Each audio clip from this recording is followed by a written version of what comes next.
Good morning and welcome to the eStar Resources PLC investor presentation. Throughout this recorded presentation, investors will be in listen-only mode. Questions are encouraged and could be submitted at any time via the Q&A tab situated on the right-hand corner of your screen. Simply type in your questions and press send. The company may not be in a position to answer every question it receives during the meeting itself. However, the company can review all questions submitted today and publish responses where it's appropriate to do so. Before we begin, I'd like to submit the following poll. I'd now like to hand you over to Alex Walker, CEO. Good morning, sir. Good morning. Thank you very much for that introduction, and thank you for everyone for joining us today. Apologies, my camera's not switched on, having a bandwidth issue where we are. So today we just wanted to give you a little bit of an update, talk through the joint venture agreement that we recently signed and announced to the market with Endeavour Mining. So I'm going to talk you through the structure of that, how it's come about, and then Chris will talk through the intended areas of cooperation and the deposit styles that we're exploring for.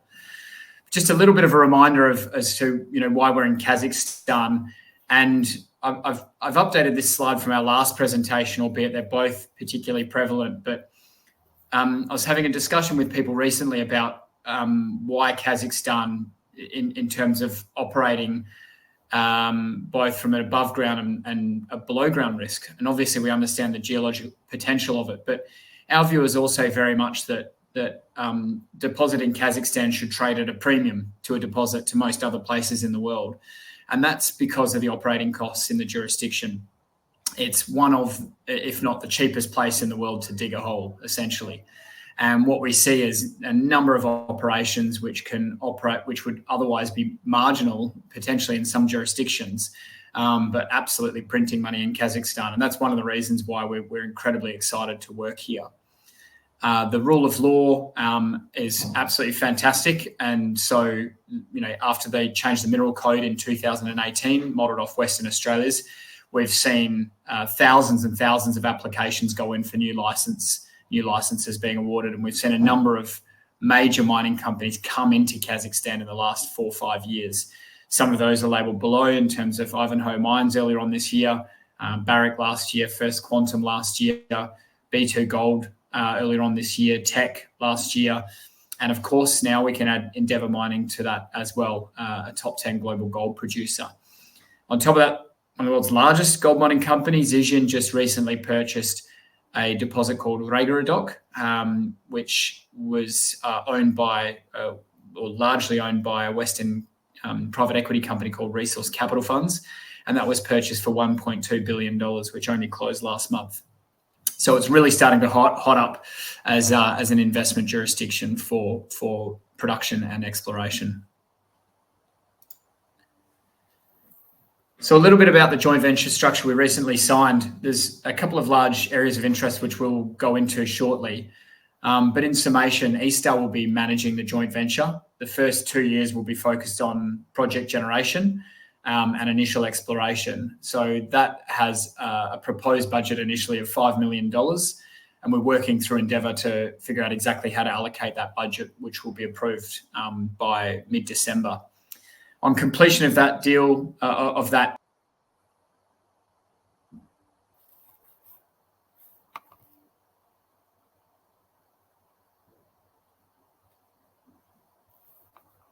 up to $20 million in order to earn 70%. At the end of that phase, the intention will be to announce a maiden JORC resource of at least 2 million ounces. And to be clear, groups like Endeavour tend not to build mines less than 3 million ounces, and so we fully expect it to be significantly more than that hurdle rate. eStar will achieve a bonus, which we've not been able to disclose to the market because of commercial reasons, but nonetheless, that will be a significant bonus for eStar on achievement of that maiden resource. The next phase is a pre-feasibility study, again 100% funded by Endeavour Mining. On completion of a pre-feasibility study, they will earn 80% of the joint venture. And at that point in time, there'd be a top-up bonus payment with incrementally higher dollars per ounce on whatever has been put into that pre-feasibility study. So that's 3 levels of payment, a lower level for inferred, a higher level for indicated, and the highest level for measured. And that works on both with the top-up payment coming through on the pre-feasibility. At that point in time, we hope to have a mine that's worth progressing through bankable feasibility and into development, fairly substantial, and eStar will be a contributing partner. The intention isn't obviously just to find one deposit. We'll be exploring for a number of different deposits and hopefully introducing some really exciting prospects into this joint venture. And so any other projects that come into the joint venture within that first 5-year time period will all earn the right to acquire or to have the bonus payment and the top-up bonus payment for whenever those two milestones are achieved. These are the two areas of interest selected by eStar and Endeavour. The area to the north is highlighted in green, is called Stepnogorsk, and it's a prolific gold region in Kazakhstan, principally for orogenic and intrusive-related gold systems. And the area to the south is the Balkashili magmatic arc, and further to the west, and that is principally for porphyry-style mineralisation and for epithermal-style mineralisation, and we think that is drastically underexplored. For those familiar with eStar, that is the area that we largely concentrated on when we were part of the BHP Explore program in 2014. And so most of the work that we have done in this region has been derived from the work that we did with BHP Explore. I'll now hand over to Chris Van Wyk, our Technical Director, who will talk about this in a little bit more detail. Chris. Good morning, everyone. Thanks, Alex. My name's Chris Van Wyk. I'm the Technical Director of eStar, for those of you that haven't met me before. I came into the company slightly before we were successful in getting the BHP Explore grant, and so the main focus of my work has been a little bit of technical oversight on the VMS, but Alex had that well under control and a large input on trying to generate porphyry and epithermal projects over the last 12 months. So as Alex said, the majority of our work to date has been in the southern green AOI and more towards the eastern end of that AOI, if we could split it in half. So the Ulutau region is a region that we had identified as being prospective for orogenic and porphyry hosted deposits, but we hadn't really done much work up there. And Vasilkovskoye obviously is one of the biggest examples of a gold deposit in Kazakhstan, and that was another region that we had identified as being very prospective, but really just hadn't got to. So in terms of the deposit styles we're targeting, on the left-hand side of this image, apologies for the kind of pixelated image, we're still working on some of these slides. We're chasing orogenic gold, and there are several examples in Kazakhstan, the best of which are Bestobe and in Stepnogorsk. The intrusion-related gold deposit style is exemplified by Vasilkovskoye, which is a giant. Porphyry's well known in the arc that we were chasing. So you've got Kunrad, which is 5 million tons contained copper on the one end, and Aktagai, which is 10 million tons on the other end. But really enigmatic in this belt is the lack of epithermal deposits, and we believe that this is not that these deposits aren't represented in the belt, but more likely that the best examples of these epithermal deposits were being discovered in the 70s in South America. And at that point in time, the Cold War was still, very much in place, and there was very little transfer of literature between Western and South American geologists into the Russian literature. So we see the hunt for epithermal deposits as a pretty key part of the strategy going forward. And our Snowy deposit, we believe, fits into the low sulfidation epithermal camp, and we're quite excited to continue exploring that. So as I mentioned, we have one called Snowy, which came out of the BHP Explore program. We initially picked this up for a very large porphyry lithocap, and we ran systematic soils over the top of it, and we found an anomaly here, which effectively is the whole strike extent of an east-west trending ridge. Peak golden soils over that ridge, we got up to 0.1, 0.2 and 7 grams silver. And we went back and we found a series of veins at surface, low sulfidation epithermal veins. and we got rock chips up to 1.4 grams per ton at the top of that. So what we're showing here is a little schematic of what we think. Effectively, it's a classic setup for a low sulfidation epithermal. You have a volcanic horizon or series of volcanic units. We've got a number of veins that are subvertical that are breaking through at the surface, which is where we got the 1.4 gram sample. And the hope is that as you progress down through the stratigraphy, you encounter the boiling zone, which is variably referred to as Pandora's box or the treasure chest in other deposits.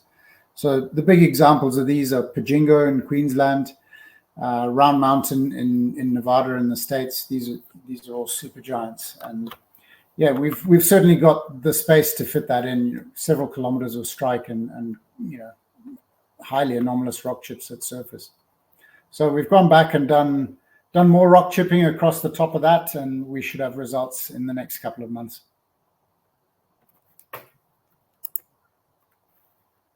This is an image of the soil geochemistry over Snowy, showing where those high-grade rock chips are. Interestingly, and what gave us the confidence to continue putting effort into this target, we found out after the license was granted that there's a fairly large artisanal set of workings both to the west and to the east of our Snowy target. And so the theory at the time was that the Snowy target was a topographic effect.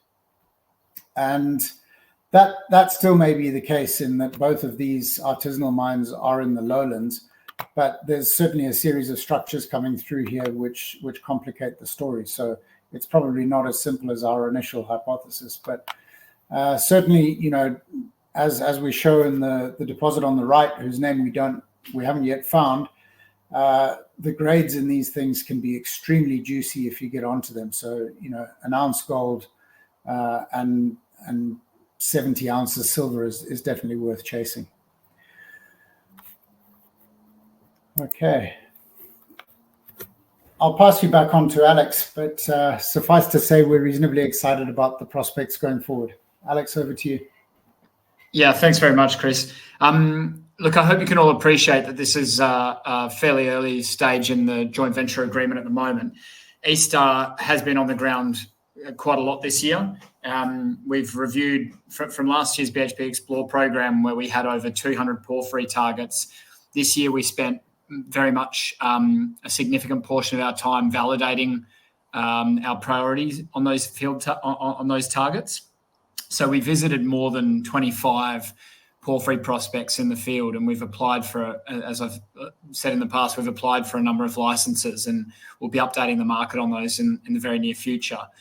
A lot of those licenses are prospective for porphyry, not rather than epithermal, but certainly porphyry prospects was one of the main reasons why we went and applied for that license. During a period of time after signing with Endeavour, they have a right of first refusal to review those projects. And so we essentially need to await their review. We'll be discussing it with them in more detail to see if they come into this portfolio. And for that right, they need to pay back costs, a multiple of back costs for the work, for the time and effort that eStar has spent on those projects. So we'd be really excited to see one or two of those come into this portfolio as well. But equally, I know the team is very, very excited to get out and start generating additional targets. So to that end, thank you very much for your time. Really, really excited to bring this tier one approach fully funded as another feather in eStar's cap at the moment. I know some of the questions will be about the East region, so I'll address those as I read out the questions. Thank you. Alex, Christopher, thank you very much for your presentation. Ladies and gentlemen, please do continue to submit your questions just by using the Q&A tab situated on the right-hand corner of your screen. Just while the company take a few moments to review those questions submitted today, I'd like to remind you that a recording of this presentation, along with a copy of the slides and the published Q&A, can be accessed via your investor dashboard. As you can see, we have received a number of questions throughout today's presentation. Can I please ask you to read out the questions and give responses where appropriate to do so, and I'll pick up from you at the end.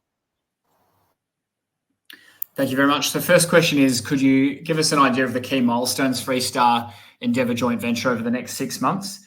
the principal milestones as we head into winter is actually going to be with regards to preparing for next year. So there's a couple of things associated with that. One is the preparation of the team. So we'll be growing our team and growing our on-the-ground resources. Vehicles are based in Karaganda, so we can be much more efficient next year. And the second part of that is largely with regards to historic data review and digitisation.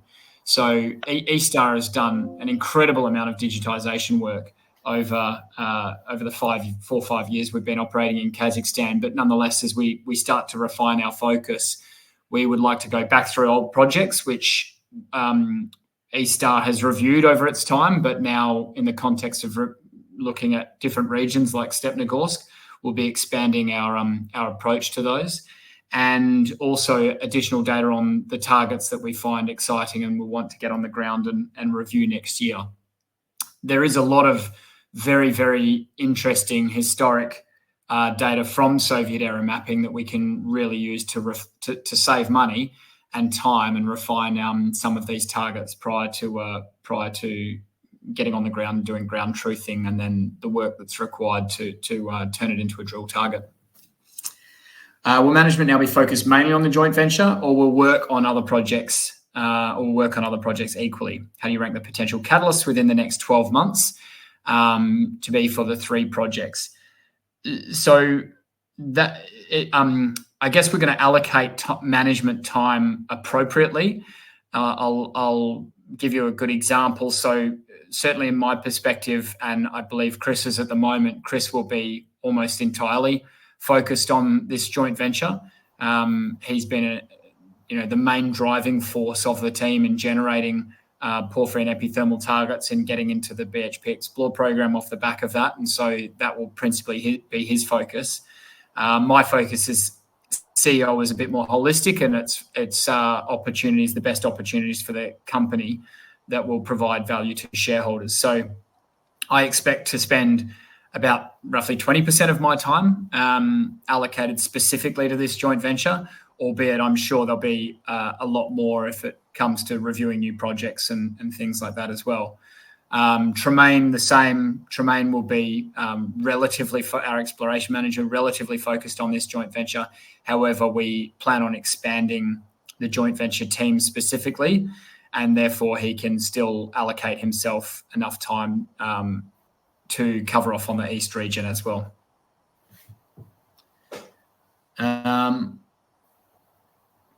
Sorry, I'll just go back. You also said rank the potential catalysts within the next 12 months for the 3 projects. The 3 projects being, well, I guess if we're going to say the 3 projects, it might be referring to Verkhuba, Rulika, and then this exploration joint venture, potentially. If I've got that wrong, please put a note in the Q&A. The catalyst for us is, for Verkhuba, we've obviously got drill results and then general project advancement, pushing that towards scoping study and towards through feasibility, and then hopefully through to a mining license application. With on top of that, we'll be doing additional exploration. We plan on doing electromagnetic survey over Verkhuba, which if all went well, we'll find an EM conductor plate that might provide an indicator of the massive sulfide source from whence the deposit came.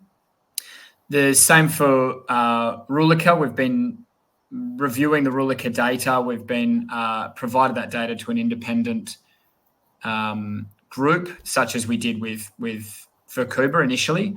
And we expect that group to give us an exploration target, which we hope to release to the market in the not too distant future. It's same thing with Verkhuba. We expect that to be quite a well understood exploration target based on historic drilling, and also optimized largely around cutoff grades, pit shells, and so on. So it's a relatively well defined exploration target. So we hope to update the market on that. And then for Rulika, there will be permitting. For this joint venture, it will largely be around results. So applying for and receiving new licenses, rock chip results, drilling, and so on. We'll obviously need to confer with Endeavour about what results we release and when. But nonetheless, we expect to continue to update the market on these, especially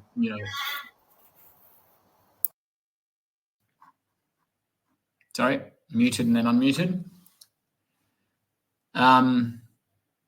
So the next question is, does the Endeavour joint venture revive the Vancouver joint venture sale back to the agenda? If not, what is the plan for the project? Vancouver's always been on the cards for a potential joint venture, and that remains the case. And so we will see how that plays out. We've had groups to cite in the recent past.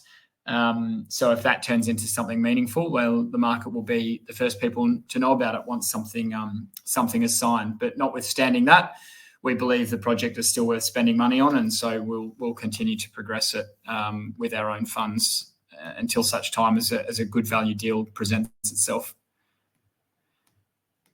Does the JV include Snowy?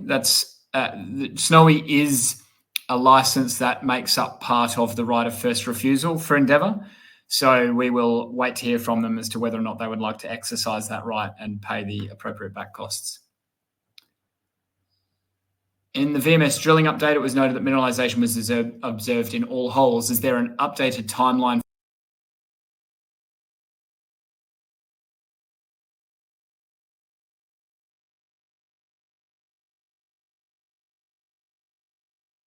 Can you hear me okay? I'm getting notifications about my mic being muted by... Hi, Alex, we can hear you now. Okay, thank you. So not at this stage. We have had back some results. We're waiting for the remainders so we can update those, update the market in the context of all of the results as we've done in the past. When is stage 1 of the Endeavour JV planned to commence? Well, I guess it hasn't really commenced just yet. We're still finalising a few little pieces of paperwork. We've set up the joint venture company. We need to finalise the paperwork for the sub-company, project company. And from there, essentially, it will kick off. But I plan on being in London in the second week of December. And that at that time, we'll be approving budgets and so on. So hopefully December. It's my understanding that Vancouver, Rulika and Telescoy are not included in the joint venture. That's correct. Am I able to provide any details about the milestone payments to eStar during the earning period? I would love to, Peter. But unfortunately, one of the agreements we made with Endeavour was not to disclose that information. There is a dollar payment per ounce that is in the agreement. What I'll say is that the lowest payment is $2 per ounce, and everything is something higher than that. So that is based on inferred, indicated, and measured. And then, as I said, there's an escalation when we move to PFS. Minimum annual spend requirements required on the 25 million JV, use it or lose it clauses designed to ensure continuous aggressive exploration activity. And what is the target exploration activity? Meters of drilling, metallurgical test work in the initial 2-year phase. There's not per se a use it or lose it. Obviously, there's a time period of 2 years indicated to spend the 5 million. If the 5 million is not spent and for whatever reason, this is obviously subject to certain clauses. It's quite a detailed agreement, force majeure clauses, for example. And as long as eStar continues to act in the way we have been in the past, in good faith, then if Endeavour withdrew, they would need to pay the funds to top whatever was not spent within that period of time. So that's just for that first 5 million. But there's a 2-year allocation for that period, for that 5 million to be spent. And then there is a 3-year period of time for the 20 million to be spent. So the assumption really is that we will have made some discoveries within the first 2 years, and we'll be drilling those discoveries out in the following 3 years. We should note that these are minimum exploration expenditures, and so we have built a budget for the first 2 years particularly, built a budget to allocate that accordingly. But of course, if we make a good discovery earlier, then there's no reason why we can't increase that and speed up the timeframe. What are the next catalysts and their respective timeframe? Drilling results should also be communicated very soon. I agree. Once we have them, we will communicate them. How will management of the joint venture offset the company's total G&A expenses? Approximately break even for Kazakhstan overheads, and that includes my costs. So the vast majority of our operating, let's say all of our operating expenses should, in theory, be covered by the joint venture. We've just got corporate overheads in the UK that won't be covered. Are there any contractual restrictions? I should caveat that's subject to approval of the budget, but that's roughly the intention. Are there any contractual restrictions that would prevent eStar from using its 20% equity interest as collateral to secure third-party project debt financing for its share of the capex in the event that the JV leads to a mine?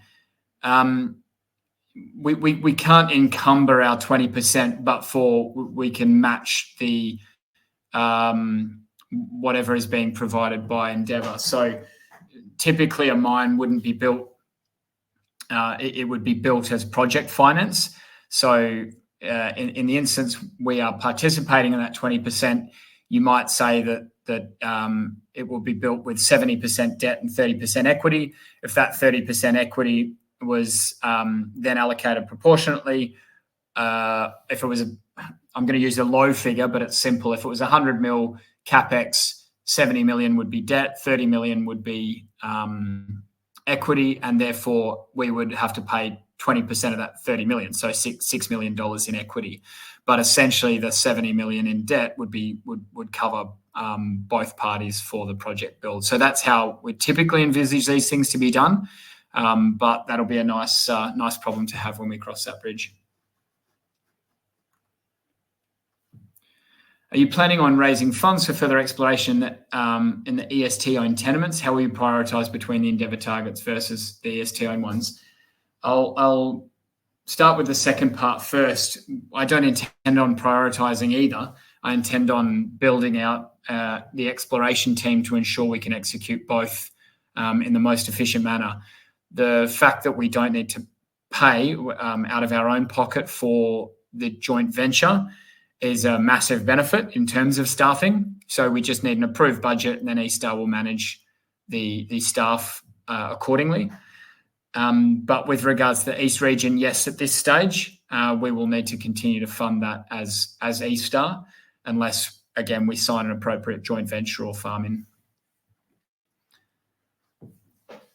Where are you now with regards to our financial position over the next 12 months? I can't sort of disclose our cash position because that would be market-sensitive information. At this stage today, we are not pulling the trigger on an equity raising, which is often people's question. So for the time being, we expect there to be additional catalysts and information out to market before we consider raising further funds, if we need to raise further funds. Are the company's day-to-day cash costs now covered by third parties? I've already answered with regards to Kazakhstan. And the last one is cash runway, which again, I can't be specific on. Apologies, Christoph, but that's market-sensitive information, which I won't give over in this call. Alex, thank you for answering all those questions you have from investors. And of course, the company can review all questions submitted today and will publish those responses on the Investor Meet Company platform. Just before redirecting investors to provide you with their feedback, which I know is particularly important to the company, Alex, could I please just ask you for a few closing comments? Yes. Again, thanks everyone for your insightful questions and your time today. It's always appreciated. We're absolutely delighted to be working with Endeavour, not just because of their track record in discovering mines and building mines, but it certainly for us feels like it validates eStar's strategy, it validates eStar's team, And importantly as well, it validates Kazakhstan as an investment jurisdiction, which is something we've been very proud to be talking about.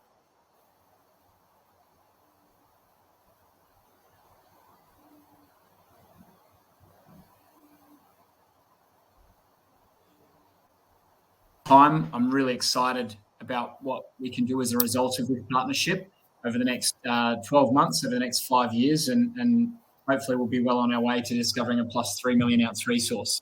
Many large companies, the likes of Independence Group and so on, were built off the back of minority shareholdings in very big assets, and I very much hope to be doing the same thing. So thank you all.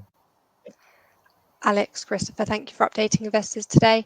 Can I please ask investors not to close the session, as you'll now be automatically redirected to provide your feedback in order that the management team can better understand your views and expectations. This will only take a few moments to complete, and I'm sure will be greatly valued by the company. On behalf of the management team of eStar Resources plc, we'd like to thank you for attending today's presentation, and good morning to you all.